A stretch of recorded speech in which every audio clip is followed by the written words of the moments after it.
Oi, oi. Bom dia. Eu estou tão feliz que você veio hoje, viu? E eu estou falando assim, com toda a sinceridade do meu coração, muito feliz mesmo. Por uma razão muito simples. Eu tenho em minhas mãos a minha Bíblia. E eu tenho hoje um coração cheio de coisas que eu quero compartilhar com vocês. E eu ficaria muito triste se você não tivesse vindo, porque eu tenho certeza que você ia perder alguma coisa que Deus falou para você. Seja bem-vindo aí, Rogério e Isa, de volta do Brasil, né? O Marcelo e a Karina também. Temos também vários amigos aqui que estão vindo pela primeira vez. Vocês sejam bem-vindos. Espero que vocês possam desfrutar desse momento na presença de Deus. E eu queria, nesse momento, o seguinte, que você olhasse para a pessoa que está ao seu lado e você dissesse junto comigo o título do sermão. Só que você faz o seguinte, você pergunta aí, acabou? E a outro responde, não, ainda tem mais. Tem mais, tem muito mais, muito mais. E eu quero convidar você a abrir a Bíblia no livro de 2 Reis, capítulo 4. 2 Reis, capítulo 4. E deixa eu começar te perguntando, qual é a tua história favorita da Bíblia? E eu sei que mesmo que você não seja muito familiarizado com a Bíblia, que você não conheça muita coisa, existem algumas histórias que eu tenho certeza você já ouviu. Né? Por exemplo, a história de Noé e do dilúvio. Né? Toda criancinha, mesmo que não conhece muito de Bíblia, nunca cresceu numa igreja, a história de Noé e o dilúvio. Que história? Quantas lições? Porque é uma história que nos fala de misericórdia. Porque todos talvez deveriam ter sido eliminados, mas Deus salvou 8 e Deus salvou a humanidade. A gente olha outra história conhecida, Jonas na barriga do peixe, né? Quando é criança, você conta ali Jonas na barriga da baleia. E é uma história que toda criança gosta. E que lição tremenda. Não importa que você tente fugir, Deus vai atrás. Deus vai te encontrar. E Deus quer abençoar a tua vida. Ele quer te usar de uma forma ou de outra. A gente poderia conversar um pouquinho sobre a história de Davi e Golias. Que história tremenda. Davi ali girando aquela funda, matando o gigante Golias. E já perceberam que a gente às vezes usa histórias da Bíblia para tudo? Aí alguém chega para você e diz assim, Davi, ele venceu o Golias, né? Venceu o gigante. Você também pode perder peso, né? E às vezes eu fico pensando, o que é que tem a ver uma coisa com a outra, né? Mas a gente aplica a Bíblia para tudo. Às vezes mesmo para aquilo que não necessariamente é a sua aplicação imediata. Mas há uma coisa que eu sempre aprendi a respeito de histórias. Sempre tem mais. Sempre tem mais. Eu lembro daquela historinha que eu ouvi, que o pai e o garoto entraram no elevador, e estavam ali no elevador, no andar seguinte entrou uma senhora, logo no andar seguinte. E o pai e o garoto olharam para a senhora, ela abriu da bolsa, tirou um daqueles chocolates, sabe aqueles que você quando desembrulha faz aquele barulho, né? Do papel ali desembrulhando tudo, e o garoto olhando ali, ela desembrulhou, e ela comeu o chocolate, e o menino não tirava o olho da mulher, né? Olhando assim, e ela percebeu. Ficou até constrangida. Aí ela abriu a bolsa de novo e tirou um outro. E olhou para o pai e perguntou, ele pode comer? E o garoto olhou para o pai, olhou para a mulher e o pai disse, pode. E ele pegou o bombom, o menino, né? Abriu rápido, nem mordeu, engoliu, né? Botou dentro da boca. E aí o pai olhou para o garoto e disse, e aí, como é que fala? E o menino ficou sem saber o que era e o pai fala, como é que diz agora? Como é que diz, né? E o pai querendo mostrar que o menino era educado, fala, e o menino sem saber o que é, e chegou a hora que ele diz, tem mais? Mas eu sempre aprendi que tem mais. Sempre tem mais. E sabe, quando falamos em histórias, às vezes eu fico pensando que é importante você olhar para trás também. Não só para frente, mas para trás. Porque a história, ela também já aconteceu. E sempre alguma coisa que a gente pode aprender daquilo que aconteceu. Eu acho que é importante olhar para trás porque você é parte de uma história maior. E um dos riscos na nossa vida é nós olharmos ao nosso redor e acharmos que sempre foi assim. E porque achamos que sempre foi assim, não valorizarmos o que temos. Ou não estarmos dispostos a nos sacrificarmos pelo que temos. Ou talvez não sentirmos que essa história também é a minha história, também é a sua história. Talvez alguns que aqui estão não tenham a mínima ideia do que gerações no passado pagaram, o preço que pagaram, para que nós tivéssemos aquilo que temos. E eu não estou falando apenas daqueles que talvez há 30, 35 anos começaram aqui essa igreja e compraram esse prédio e tudo mais, mas eu estou falando de algo muito mais para trás. Quem sabe talvez dos pioneiros desse movimento, aqueles que começaram. E o meu ponto é o seguinte, o risco é você olhar para aquilo que você tem, para aquilo que nós temos, e você achar que sempre foi assim. E não valorizar, e não estar disposto a se sacrificar. Eu lembro quando eu cheguei no seminário, eu chamava Velho Iaê, que é a nossa universidade, o campus que fica em São Paulo, na Zona Sul. E eu lembro que quando eu cheguei lá, eu gostava muito de ir a um local que ficava no subsolo do prédio do Seminário de Teologia, que era o White State. Era um departamento lá do seminário. E eu gostava de ir lá. Por quê? Porque lá existiam muitas fotos antigas. Tinha muita coisa legal. E eu que não conhecia muito novo, recente na fé, eu gostava de ir lá para ver a história, para ler, para ver a foto dos pioneiros, a foto daqueles que começaram, aqueles homens e mulheres que Deus usou. Era inspirador para mim. Eu confesso que para o colégio eu tive algumas dificuldades, sabe, de me adaptar a algumas coisas. Quem já viveu aqui em colégio interno? Levanta a mão. Já estudou numa das universidades que nós temos aí espalhadas pelo mundo, que são internatos. Vocês sabem que tem uma cultura interna no colégio, né? Tem uma cultura interna. Então, por exemplo, se você é um rapaz solteiro e você quer impressionar uma moça, é diferente, é diferente. Eu lembro que o sonho de todo estudante de teologia era ser convidado para ir fazer o devocional, fazer o sermãozinho no culto à noite, no dormitório feminino.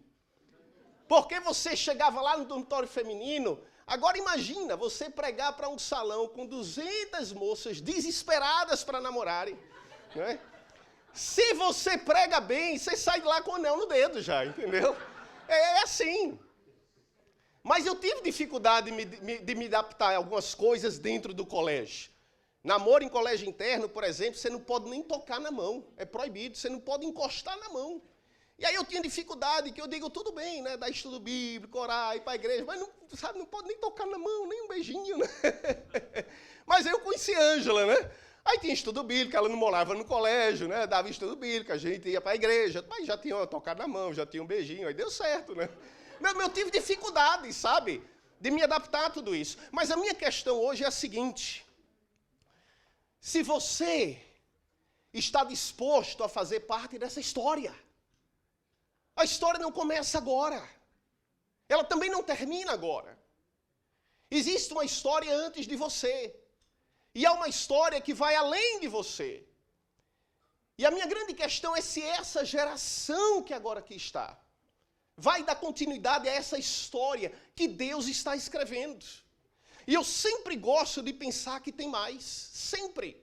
Que a história não acabou. Pelo contrário, que o melhor ainda está por vir. Se há uma coisa que eu não sou, é saudosista. Eu não sou. Eu não gosto da frase, eu nunca digo isso, como era bom antigamente. No meu tempo, né? São frases que você dificilmente vai me ouvir falar. Um dia alguém se aproximou de mim e disse o seguinte, eu não gosto da música de hoje. A música de hoje é muito barulhenta, não sei o quê. A gente tem que voltar às origens. Aí eu perguntei à pessoa, de que origem você está falando? Você está falando que a gente tem que voltar à época do canto gregoriano, da Idade Média? Está falando da época de 200 anos atrás, onde o piano não era visto como um instrumento sagrado, ele era proibido nas igrejas. Você está falando da época dos salmos, que a gente nem tem mais a música porque se perdeu. Que origem você está falando? Sabe, eu não sou saudosista, porque eu não acredito que nem tudo estava certo antes e nem tudo está certo agora. Eu imagino que o plano de Deus não é que nós sejamos aquilo que somos, mas também não é que nós sejamos aquilo que éramos. Porque se antes estava tudo certo, para mim tem uma pergunta óbvia, que eu não encontro resposta. Por que então Jesus ainda não voltou? Por que ele não voltou há 5 décadas atrás? Por que ele não voltou há 100 anos atrás? Então não é o que era. Também não é o que é. Tem que ser alguma coisa diferente, que talvez ainda nós não experimentamos. E por isso eu creio que ainda tem mais, que o melhor ainda está por acontecer. E a minha pergunta é, se você quer fazer dessa parte dessa história, que Deus quer começar a escrever. Mas vamos dar o texto de hoje, a gente nem leu ainda o texto de hoje, né? 2 Reis, capítulo 4, abra aí sua Bíblia. Eu amo essa história. E essa história dessas histórias que sempre tem mais, é a história da Sunamita. E alguém pode perguntar, Sunamita? O nome dela é Sunamita, a gente não sabe o nome, mas porque ela era de Sunem. Sabe onde fica Sunem? Também não ajudou muito, né? Mas é Sunamita de Sunem. E eu gosto dessa história. E 2 Reis 4, 8 diz o seguinte, acompanhe comigo a partir do verso 8, que um dia Eliseu foi até a cidade de Sunem, onde morava uma mulher rica. Ela o convidou para uma refeição. E daí em diante, sempre que iam a Sunem, Eliseu tomava as suas refeições na casa dela. Ela disse ao seu marido, tenho certeza de que esse homem que vem sempre aqui é um santo homem de Deus. Vamos construir um quarto para que sempre que um quarto pequeno, na parte de cima da casa, e vamos comprar algo. Eles foram lá no IKEA, né? Compraram ali uma mesinha, diz a Bíblia, uma cama, uma cadeira, uma lamparina. E assim, quando ele vier nos visitar, poderá ficar onde? Ali. Eu amo essa história. E alguém pode estar pensando, pastor, falando sério, tanta história legal na Bíblia, emocionante. O que é que tem de emocionante numa história onde a mulher decide construir um quartinho para o profeta? Vai lá no IKEA, compra uma mesinha, uma cadeira, uma cama, um colchão, uma lamparina e deixa ali para ele morar. Mas sabe, sempre tem mais. Eu aprendi isso no ministério. Alguns maridos chegam às vezes para conversar e falam da esposa, né? Aí eu digo, tá bom, agora deixa eu falar um pouquinho com a tua esposa sozinho. Aí o suor desce pela testa, né? Porque sempre tem uma outra coisa, sempre tem alguma coisa além. A história sempre é além daquilo que é óbvio. E sabe, na nossa vida pessoal também não é diferente. Eu sei que na sua história tem algo além daquilo que eu consigo ver. Eu sei que tem. E eu queria que você entendesse que na sua própria história tem muito mais do que aquilo que você vê. A sua vida é muito mais do que apenas as cenas daquilo que acontece. E se você não enxergar isso na sua própria vida, a sua percepção, a sua visão e entendimento de Deus vai ser muito limitado. Eu, quando olho para a minha vida, eu vou ser bem sincero. Há muitas cenas de minha vida que, se eu pudesse, eu teria deletado quando elas aconteceram. Porque eu não via razão, eu não via propósito, eu não via o porquê. Eu teria deletado muitas delas. Aqui não, aqui não, aqui não. Mas aí eu vou para Romanos 8, 28.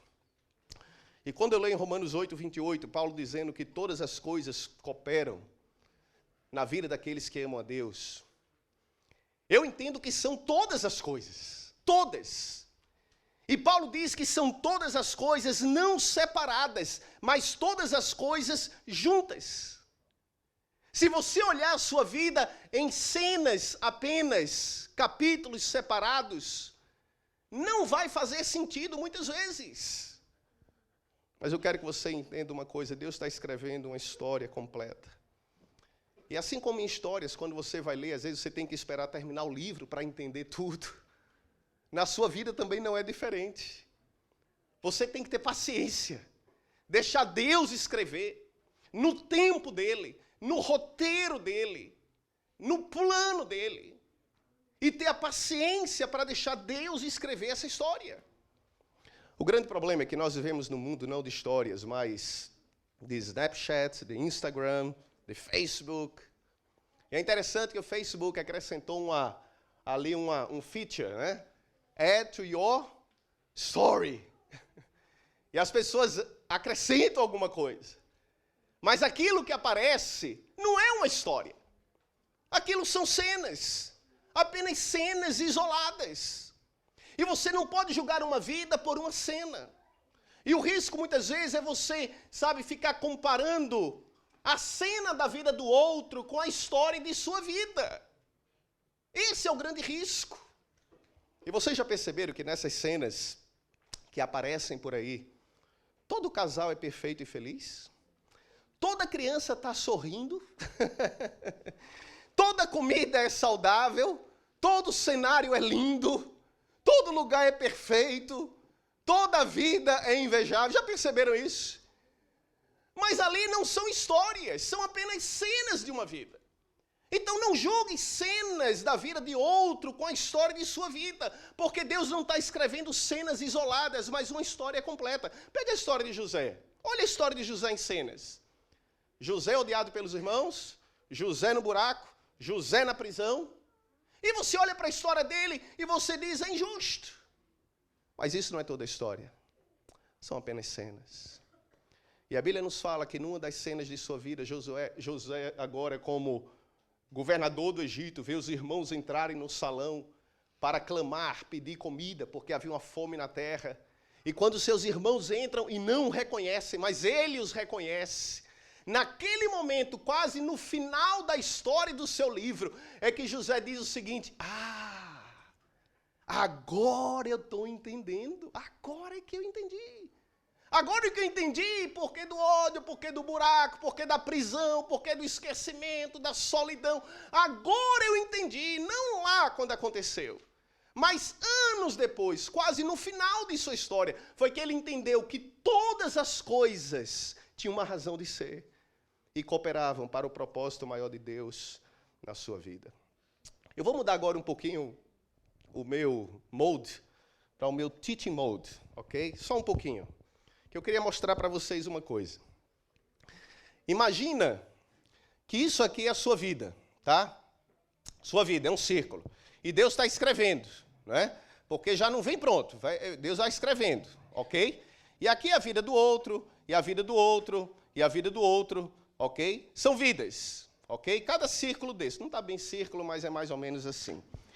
Mas eu queria que você entendesse o seguinte, que além dessas vidas, ou da sua vida, que é esse círculozinho que Deus está completando aqui os tracinhos, existe uma história maior, ok? E nessa história maior, quem está escrevendo? Deus está escrevendo essa história maior. E eu queria que você percebesse duas coisas. A gente acha que a gente é o centro do mundo. A minha vida, o meu trabalho, minha felicidade, minha família, o meu carro, o meu bem-estar, o meu final de semana, meus planos, meus sonhos. E a gente acha que tudo gira em torno da gente, da nossa existênciazinha. Mas eu queria que você entendesse o seguinte, essa existência aqui, ela não é o centro, existe uma história maior que Deus está escrevendo, muito maior do que a sua existência individual. E tem outra coisa além. Essa sua existência, ela é passageira. A única maneira de você tornar a sua existência uma existência que dure dentro dessa esfera maior da eternidade de Deus é se você pegar essa sua historinha aqui, esqueci o apagador, né? Mas essa historinha aqui que estava isolada e você conectar ela na história de quem? Na história de Deus. E quando você traz a sua história e se aproxima de Deus e permite que Ele faça parte de sua vida, a sua história, que era uma história isolada, passageira, ela passa a fazer parte agora desse contexto maior de uma história que Deus está escrevendo. E ela agora não é mais passageira, ela é eterna. E ela agora tem propósito, e ela agora tem um objetivo maior. E ela agora alcança muito mais do que simplesmente a perspectiva que você tem de sua própria existência. Então, não pare sua história. Se você não gosta de uma cena, não pare sua história. Lembre, Deus está escrevendo uma história e não capítulos. Eu sei que, por exemplo, quem teve filho recentemente sabe bem do que eu estou falando, não é? Porque a gente chega para as pessoas e diz, que legal, tua vida vai mudar. E vai mudar mesmo. E a gente diz que vai mudar para melhor. Mas nem sempre a pessoa percebe desse jeito, que mudou para melhor. Na hora das dores do parto, não parece que mudou para melhor. Na hora que o filho está doente e você está lá do lado da cama na madrugada inteira acordado, não parece que sua vida mudou para melhor. Na hora que não parece que a vida mudou para melhor. Mas sabe, são apenas cenas. E aí vem a exaustão, as noites sem dormir, as fraldas. Eu lembro muito bem disso. A Ângela está olhando para mim lá atrás como que dizendo o seguinte, lembra nada, tu estava dormindo a maior parte do tempo, né? Mas é assim mesmo. Mas eu quero que você entenda uma coisa, são apenas cenas. Não vai ser assim a vida inteira. Se você não gosta de uma cena de sua vida, não abandone, não desista, tenha paciência. Essa cena passa e Deus vai continuar escrevendo a sua história. Uma história também pode ser sempre reescrita, editada. Você não precisa repetir também uma história ruim. Eu tive uma história muito ruim dentro do casamento dos meus pais. Porque quando eu tinha 17 anos, meu pai foi embora de casa. E para mim, isso era o casamento, né? Para mim é isso. É alguma coisa que deveria durar, mas para mim essa era a minha percepção, era o que eu via dentro de casa. Mas depois eu aprendi que eu não preciso repetir uma história ruim. Deus, ele tem o poder de reeditar uma história. Então, se a história do teu casamento não está legal, se a tua história com Deus não está legal, se você pecou, se você não tem conectado com Deus, não tem obedecido a Ele, não tem sido fiel a Ele, vem aqui para a igreja e traz essa atitude como se estivesse tudo bem na sua vida, mas você sabe que não está, que você não está tendo tempo para Deus, que você não está de fato sendo fiel a Ele. Eu quero que você entenda que a sua história pode ser diferente do que é. Você pode permitir Deus começar a reescrever a tua história, uma nova história Deus quer escrever. Com um novo coração, novos valores, novos sonhos, uma nova vida. E aquela mulher era rica, a sunamita. Mas ela quer servir, ela quer causar impacto. E ela prepara uma refeição para Eliseu. Desculpa te incomodar tanto, Léo. Me pega esse copo d'água aqui. Hoje o ar-condicionado ligado fica bem seco o ar, né? E ela quer escrever uma história. E é interessante, ela quer causar impacto. E a Bíblia diz que ela via todo dia Eliseu passando na frente da casa dela. E ela disse assim, olha, eu vou fazer uma refeição para esse profeta. Ele parece ser um homem de Deus. E ela preparou ali, não é? Eu não sei se era um assado de glúten. Eu acho que está mais para um assado de carneiro naquela época, né? E Eliseu comeu e gostou. E Eliseu voltou uma vez, voltou duas, voltou três. E daí ela pensou o seguinte, legal a refeição, mas e se eu começar a construir uma história do nada, uma história? E ela começou e foi lá e construiu um quarto. Perceba, começou com a refeição. Mas ela decidiu construir algo mais com Deus. E agora ela já fez um quarto para o profeta. E aqui vem uma lição para mim tremenda para a nossa vida, sabe? Porque depende de você até onde a sua história com Deus irá. A sua história não terminou quando você se converteu. Não terminou quando você creu em Cristo, quando você foi batizado. Sabe por que não terminou naquele dia? Porque senão Deus teria matado você. Terminou a história. E aí você estaria agora dormindo, esperando Jesus voltar. Mas não foi isso que aconteceu. Deus, ele te trouxe para a história dele. E agora ele quer construir uma história, escrever uma história com você. Mas até onde ela irá dependerá de você. Entenda isso. Quando eu tinha 16, 17 anos e conheci Jesus, eu não sabia que Deus queria começar uma história comigo. Eu não sabia, eu não tinha a mínima ideia. E eu poderia ter ficado sentado no banco da igreja ou nem isso. Eu não sabia. Mas Deus queria começar uma história. Mas coube a mim decidir fazer parte dela ou não. Cabe a você decidir até onde essa sua história com Deus irá. E ela construiu um quarto para Eliseu. E ela pensou o seguinte, eu estou fazendo uma coisa legal para Deus. Mas ela não sabia que, na realidade, era Deus quem queria fazer algo legal por ela. Ela morava numa casa muito boa, ela era rica, a Bíblia diz, uma mulher rica, morava numa casa com uma vista para Sydney Harbour, né? Um Tesla na garagem, viagens todo ano, uma conta bancária recheada de zeros, igual a minha só falta o número na frente, né? Só tem zeros. Mas assim era a vida dela, tinha tudo. Mas ela era o quê? Estéril, diz a Bíblia. Você percebe que sempre tem algo mais na história, a gente não vê tudo. Tinha tudo, mas a Bíblia diz, ela era estéril. E Eliseu dormia agora naquele quarto confortável que a sunamita tinha construído. E Eliseu está de noite na cama dele, no quartinho, pensando o seguinte, essa mulher tão legal comigo, o que eu posso fazer por ela?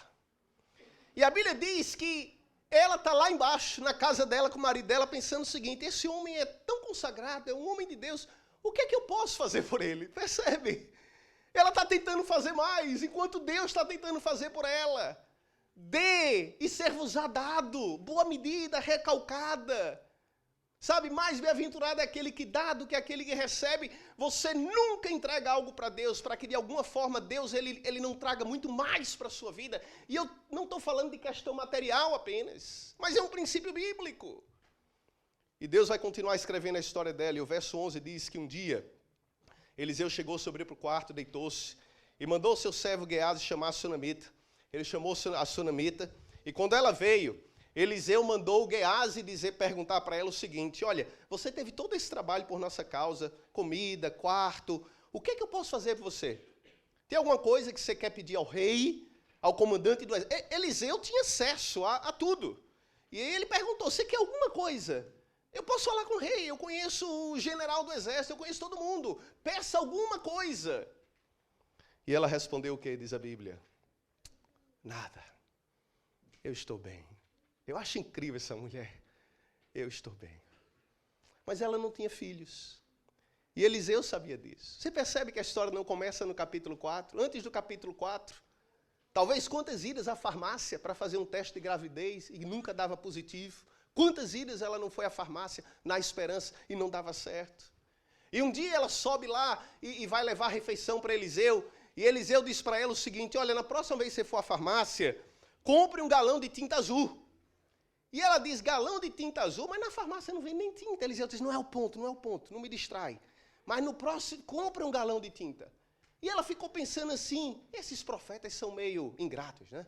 A gente constrói um quarto e depois quer mudar a cor do quarto, que não mudou, porque não gostou da cor que eu pintei. E Eliseu disse: não é o ponto. Próximo ano, por volta dessa época, você vai dar à luz a um filho, um garoto. Pinta o quartinho do garoto, que próximo ano você vai ser mãe. Uau! E Deus cumpre a promessa. E no ano seguinte ela tem um filho. E eu amo essa história, porque Deus cumpre as promessas. Verdade ou não? Amém? Podemos ir embora. Não, tem mais, irmãos. A Bíblia diz que um dia esse garoto cresceu e está lá no campo com o pai brincando. Aí ele passou mal. Olha que história, passou mal. E aí o pai, um bom pai, fez o que todo pai faz. Levou para a mãe, né? É o que a Bíblia diz. Ele pegou o garoto, não sabia o que fazer, levou para a mãe. E a Bíblia diz que aquele garotinho agora doente, morreu. Morreu. Porque às vezes você tem sonhos na vida, e por mais bonitos que sejam, por mais que você tenha se esforçado, eles vão morrer. Mas você tem que acreditar que Deus vai reconstruir outros sonhos em tua vida. Nunca desista, nunca desanime. E agora aquela mulher precisa decidir. E você também tem que decidir às vezes. É isso apenas uma cena em minha vida ou é isso a minha história? Porque se você achar que uma cena ruim em tua vida é a tua história, você vai afundar. Você vai desanimar, você vai cair numa tristeza profunda, numa depressão. E ela tem que decidir, é isso apenas uma cena ou é a minha história? E ela está confusa, mas aí ela faz o que ela sabe fazer. Ela pega o garoto e leva lá para o quarto que ela tinha construído para o profeta. E põe ele ali deitado. E eu gosto disso, irmãos. Porque sempre que você ficar preso numa cena de sua vida que você não entende, você perdeu alguém, você perdeu o emprego, você está com dificuldades, as angústias do coração, lutas que você não consegue vencer o teu coração, pecados que estão aí te consumindo por dentro. Sempre que você ficar preso numa cena de tua vida, busque aquele que é o autor da história, aquele que está escrevendo a tua história. Você tem que voltar para ele. Porque Deus trabalha, irmãos, constantemente escrevendo a tua história. E até de forma antecipada. O pessoal da classe bíblica, quarta-feira, sabe do que eu vou falar agora, porque eu adiantei com eles um pouco. Mas Deus trabalha, irmãos, de maneira antecipada nos problemas de nossa vida. Você quer uma prova disso? Qual é o maior problema que o mundo tem, que a humanidade tem em toda a história? O maior problema que Deus tem. É o problema do pecado e todas as suas consequências. Mas abra comigo em Apocalipse capítulo 13, verso 8. Leia comigo o que está escrito. Porque Deus ele trabalha antecipadamente na solução dos problemas, sejam quais forem. Em Apocalipse 13, 8, a Bíblia diz o seguinte, que todos os habitantes da terra adorarão a besta, a saber, todos aqueles que não tiveram seus nomes escritos no livro da vida do Cordeiro, que foi morto desde quando? Esqueça a primeira parte, o assunto hoje não é besta, não é dragão, mas o Cordeiro que foi morto desde quando? Desde a fundação do mundo. Antes do mundo existir, antes desse mundo ter sido criado, antes do pecado acontecer, o Cordeiro já tinha o quê? Já tinha morrido. Jesus já perdoou pecados que você ainda nem cometeu. Isso é graça, irmãos, é graça. Ele se antecipa ao problema. Isso é graça. Então, existem problemas em sua vida que você ainda nem sabe que acontecerão. Eles vão acontecer daqui a um mês, daqui a um ano, você nem sabe que vão acontecer. Mas Deus já está trabalhando antecipadamente na tua história, na tua vida. E se você ainda está olhando para mim como que dizendo, não me convenceu. Isaías 65, 24, eles vão jogar o texto na tela. A Bíblia é muito clara quando diz que antes de clamarem, eu o quê? Antes. Deus responde orações em sua vida que você ainda nem fez. Você nem pediu, você nem clamou, e Deus já está respondendo. Isaías 64, 4 complementa dizendo o seguinte, o próximo texto. Que não existe Deus semelhante a ti. Não existe Deus semelhante a ti. Um Deus que nunca se ouviu, mas que trabalha para aqueles que nele esperam. Um Deus que trabalha para aqueles que nele esperam. E segundo Reis capítulo 4, 25, diz que aquele garoto estava morto. E ela voltou-se para o profeta, e ela foi lá e colocou na cama do profeta. E depois ela partiu e foi se encontrar com Eliseu. Leiam aí no verso 25. Ela foi encontrar-se com o homem de Deus no Monte Carmelo. E quando Eliseu a viu à distância, Eliseu disse a Geazi, o seu servo, olha, a sunamita está vindo ali. Vai lá e pergunta para ela se está tudo bem com ela, se está tudo bem com o marido e se está tudo bem com o filho. E o rapaz desceu o monte correndo, encontrou-se com ela lá na planície e perguntou, olha, Eliseu está perguntando, como é que está teu marido? Como é que está você? Como é que está o teu filho? E sabe como ela respondeu? Está tudo bem. Está tudo bem. Estava tudo bem, irmãos? Quem acaba de perder um filho e a pessoa pergunta, e aí, está tudo bem com você? Não está, não está. E ela não estava aqui negando a realidade. E eu amo essa história por isso. Ela não estava negando a realidade. Mas ela estava tentando enxergar aquela cena de sua vida dentro da perspectiva dessa história de Deus sobre a sua vida. E mesmo que ela odiasse aquela cena, ela disse, está tudo bem, porque Deus está escrevendo. Eu não enxergo o que vai ser, mas Deus está escrevendo. E ela disse, está tudo bem. E Eliseu desceu do monte, e ele foi lá. E a Bíblia diz que ele ressuscitou o seu filho. Ressuscitou o garoto. E eu não sei o que morreu em tua vida, mas sabe, pode ter sido o teu primeiro amor, o teu desejo de servir a Deus, a alegria de estar aqui, a alegria de se dedicar a Deus. Você talvez continue sendo um cristão, mas acomodado, sem poder, sem conexão com Deus, não tão fiel quanto costumava ser. Eu não sei o que morreu em tua vida, mas Deus pode trazer de volta à vida o que quer que tenha morrido. E eu sempre achei estranho essa história, porque a Bíblia diz que Eliseu foi lá, e ele subiu no quarto, no seu quarto, né, que a Sunamita tinha construído, e o garoto estava lá deitado na sua cama morto. E eu sempre achei estranho isso, porque Eliseu subiu e ele deitou-se em cima do corpo do garoto. E quando ele se levantou, não aconteceu nada. Vocês já imaginaram a cena deitada ali em cima do... Eu lembro no ano 2010, eu fui fazer um projeto para as igrejas brasileiras que tem lá no Japão. Eu fiquei 10 dias lá no Japão.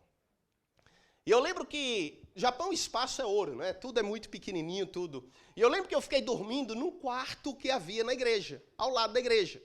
O pastor morava numa casa na frente, bem pequenininha, só ele e a esposa, eu não queria incomodar, eu digo, não, eu fico dormindo aqui. E eu dormia no quartinho da igreja, tinha um colchão e eu fiquei dormindo ali. Mas eu lembro que durante a semana aconteceu que uma senhora da igreja morreu.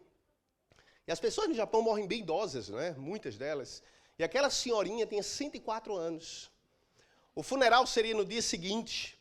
O ancião ligou para ele durante o dia e disse, olha, amanhã é o funeral, tudo mais, tá. E eu ali do meu lado, ao lado dele, tranquilo. E aí quando nós voltamos para a igreja à noite, antes de entrarmos na igreja, ele disse, André, tem só um detalhe, cara. O funeral é amanhã, e você sabe que aqui como é que funciona, tudo mais. Eles puseram o corpo dela dentro da igreja. Aí eu disse, não tem problema, nós entramos, só que não estava na igreja. Estava dentro do meu quarto. E estava ali enrolado num lençol, e ela, 104 anos, ela era bem pequenininha. Que nós ficamos até curiosos, que eu digo, eu não acredito em alguém aí dentro, né? Porque era bem pequenininho. Aí nós até abrimos o lençol, aí estava a senhorinha ali, 104 anos. Aí fechamos o lençol, meu colchão bem ao lado. E eu disse assim, Flávio, olha, eu acredito que quem morreu está dormindo, né? Mas, só para não arriscar, não dá para eu dormir na tua casa hoje à noite, não. E ele disse, não, tranquilo, eu fui dormir na casa dele naquela noite. Porque eu digo, isso é uma coisa meio estranha, esse sono, né, à noite aqui. E eu sempre achei estranha essa história, porque Eliseu deitou a primeira vez, não funcionou. Ele deitou a segunda vez sobre o corpo do garoto. E agora, o garoto ressuscita. Amém? Deus tem poder, irmãos. Acabou a história, vamos para casa. Não, acabou não, tem mais, tem mais. O mais interessante da história da Sunamita vem agora. Porque a Bíblia diz que agora a história aparentemente tem um gap. O garoto viveu, a vida segue, mas um dia aconteceu uma fome na terra.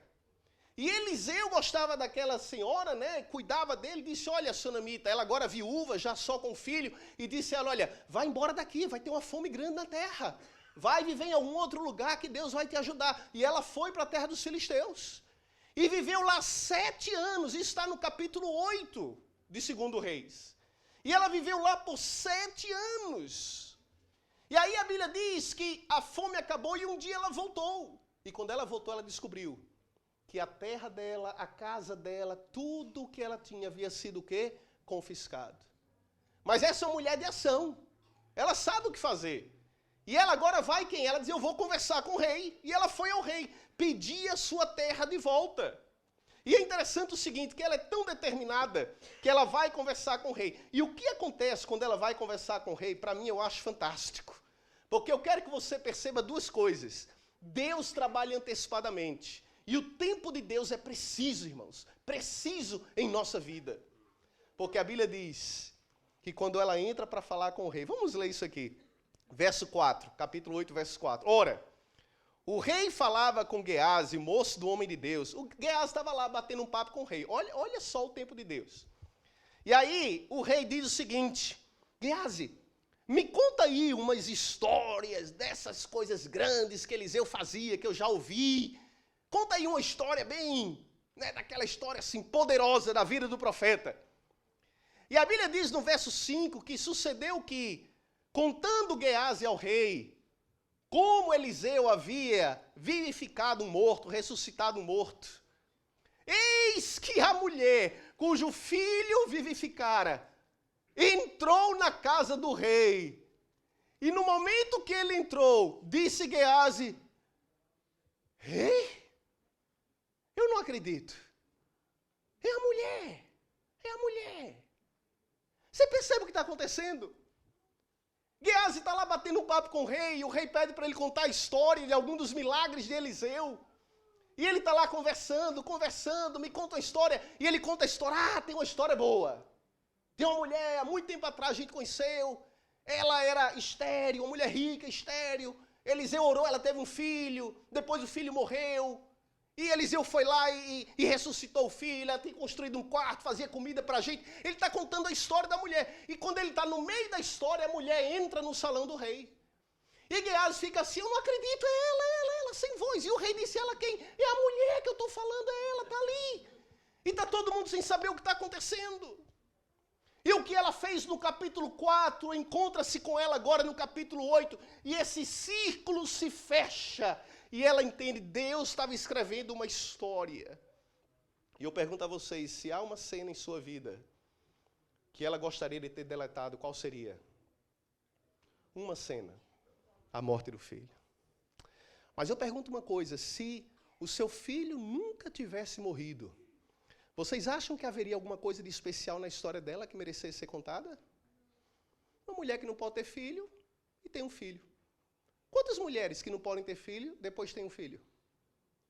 O legal da sua história, o poder na sua história, é que esse filho morreu. E que o filho morto um dia foi ressuscitado. E a cena que ela deletaria de sua história é justamente a cena mais importante de sua vida, que fez a diferença em sua vida. Porque Deus diz, todas as coisas cooperarão. Não são as cenas isoladas, mas quando você põe elas together.